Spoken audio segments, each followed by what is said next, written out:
visant l'atteinte à la dignité humaine et dans le cadre de la pénalisation de la torture, l'ONU a élaboré la Convention contre la torture et autres peines ou traitements cruels, inhumains ou dégradants.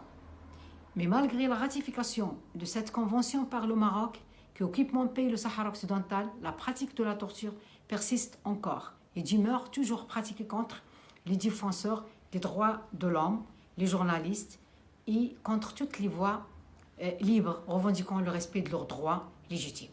La police marocaine utilise multiples méthodes de torture physique et psychique pour nous faire taire. Malheureusement, même les mineurs et les personnes âgées ne sont pas épargnés.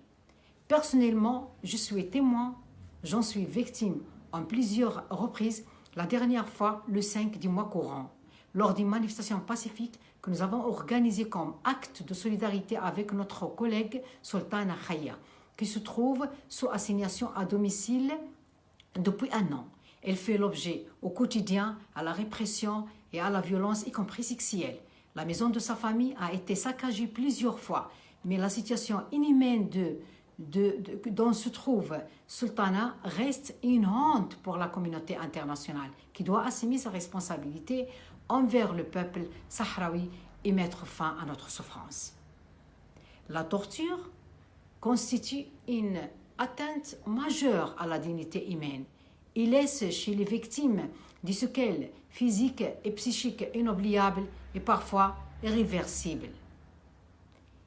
Il est donc temps pour l'Organisation des Nations Unies d'honorer la promesse de cette convention et de s'assurer que la torture ne se produise pas.